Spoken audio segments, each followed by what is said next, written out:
Hi there, Kiko Javier po. Magandang araw sa inyo. No? So, I would like to discuss, no? I would like to share to you my wisdom about living within your means. No? Yung, kung ano lang yung kaya mo, kung ano yung posisyon mo, yun lang dapat yung buhay mo. No? So, it was a hard lesson for me. No?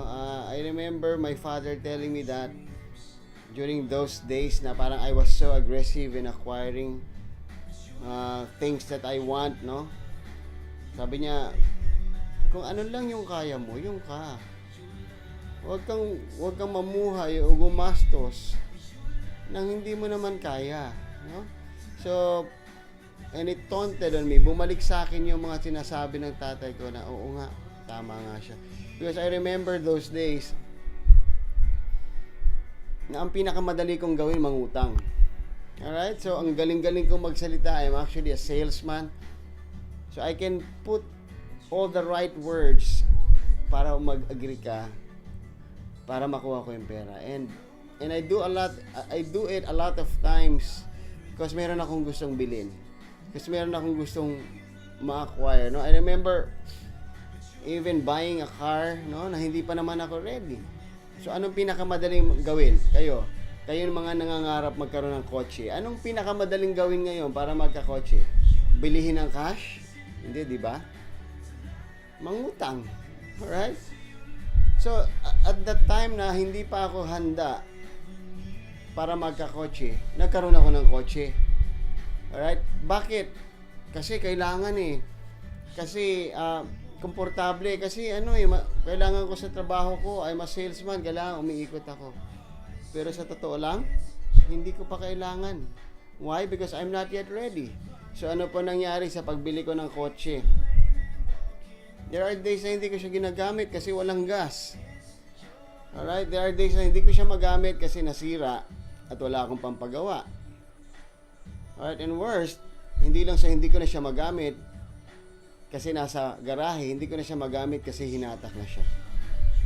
Okay, hindi ko na bayaran yung kailangan kong bayaran every month. Why? Because I'm not yet ready. Alright, so instead na nagbabiyahe pa dapat ako, instead na ini-enjoy ko yung pagsabit sa mga jeepney, nainip ako. So sabi ko, hindi, kailangan ko na ngayon. Then I looked at what I have, wala naman ako, pero sabi ko, madali lang yan, mangutang, kaya ko yan. I end up with nothing and a bad record. Alright, living within your means. Ano ba ang kaya mo? Alright, alam mo naman yun eh, kung ano lang yung kaya mo. Please, do not force yourself to live a life na hindi ikaw. You're actually fooling yourself. I know that. Niloko ko yung sarili ko eh. Nilagay ko yung sarili ko sa sitwasyon na mahihirapan din ako. Alright, so please, sabi nga, kung gaano kalaki yung kumot, mamaluktot muna. Alright? I know we have dreams. I know we have those ideals. Pero God will bring it when we are ready. Alright? So kung ano man yung sitwasyon mo ngayon, enjoyin mo yan. Why? Because you're being prepared for that greater things to come. For that great responsibility. Alright? Alam ko, gusto mong kumain doon sa masasarap na lugar. Pero tingnan mo, baon ka sa utang, ang dami mong bayarin. Pwede bang wag muna? Alright, I remember the days na we have to adjust, no? And I really thank my wife. She has great wisdom in this kind of principle na live within your means. After church, okay, nung naranasan na namin yung medyo talagang kawalan ng pera, ang gagawin po namin ay instead na 2 rides, wala na po kaming kotse kasi naibenta namin. Instead na 2 rides po, magwa 1 ride lang kami. Yung matitipid namin sa 1 ride, ipambibili namin ng buy one take one burger. Lalakarin na namin yung pang isang ride. Pagdating namin sa bahay, masaya kaming kakain ng pamilya ng buy one take one burger. Alright? And that it went on for months na hindi namin nakita si Jollibee, hindi namin nakita sa McDo. I know karamihan sa atin, yung fast food na yan, parang ano na yan, ordinaryo. Pero dumating yung punto sa buhay namin that we have to say goodbye to them temporarily because we believe we have to live within our means. Ito lang ang hawak namin pera, ito lang ang gagastusin ko. Para umabot sa susunod na pagkakataon na may darating na naman na pera. Alright, so I am so hurt to see people na hindi naintindihan yon. And still, they kept on asking God, God, bakit hanggang ngayon hindi mo pa rin binibigay? I have been working hard on this. I have been faithful. I have been going to church. I have been praying. I have been going to far away places to pray. But until now, I still don't have the breakthrough. Alam mo kung bakit, kaibigan? You haven't learned the lesson.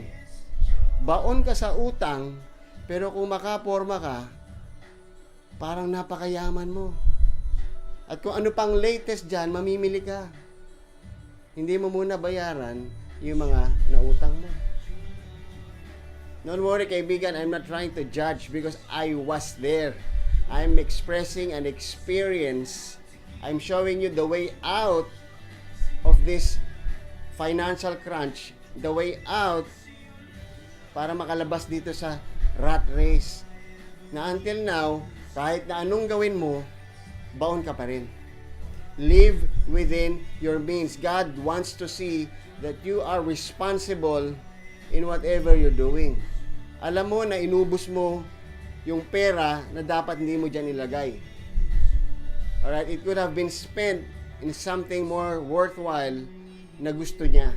Pero ginamit natin saan? Sa bakasyon. Ginamit sa pambili ng magandang cellphone. Ginamit sa pagbabayad kasi nagka-utang-utang tayo, kakabili ng kotse, bahay, etc. Simpleng-simple lang po ngayon ang natutunan ko sa buhay. Ito ang pitaka.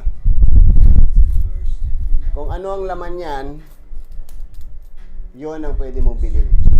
Alright? Let's say ito ang laman ng pitaka ko, puro barya. Sabihin na natin merong 20 pesos dito. At gusto kong bumili ng bagong iPhone.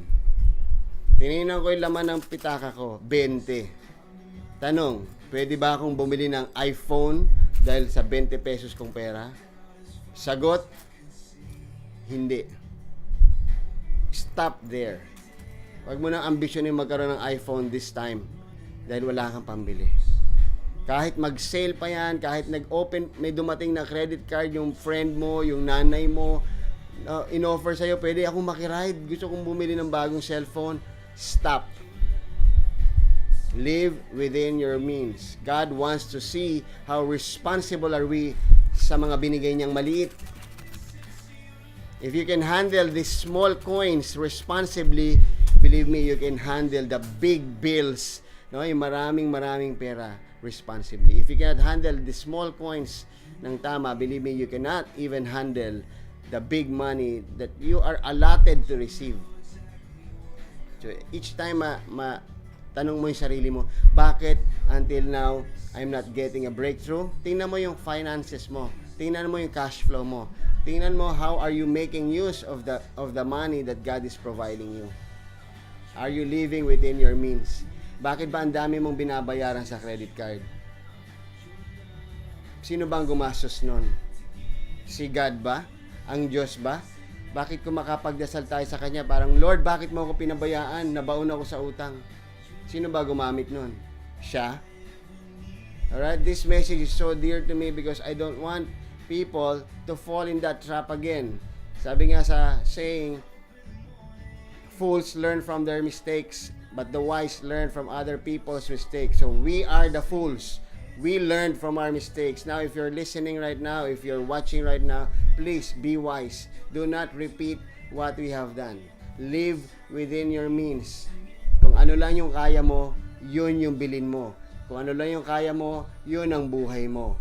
Okay? There was a time na I was dreaming na mga anak ko nasa private schools lahat, pero wala akong pangbayad. And my father was telling me, bakit hindi mo sila i-public school kung hindi mo kaya? Sabi ko, hindi, ipaglalaban ko, kaya ko yan. Alright, ending, stressful life. Pinaglaban ko, pinaghirapan ko. Yes, nakapunta sila sa private school, pero it was a stressful life, even to the point na away dito, away doon because walang pambayad sa tuition fee. Alright, all we have to do is to just live within our means. Ang Diyos ang magbibigay kung ano yung dapat sa atin. And let's just be joyful and content with what we receive. Okay? Being contented doesn't mean hindi ka na excel o hindi mo na i-look forward yung mas malalaki. No. Just be contented in what you have right now and continuously believe that there is something better coming in. Alright? So again, this is so important for me. I hope you learn from our mistakes. God bless everybody. Live within your means. Kiko Javier po, Street Wisdom. Thank you.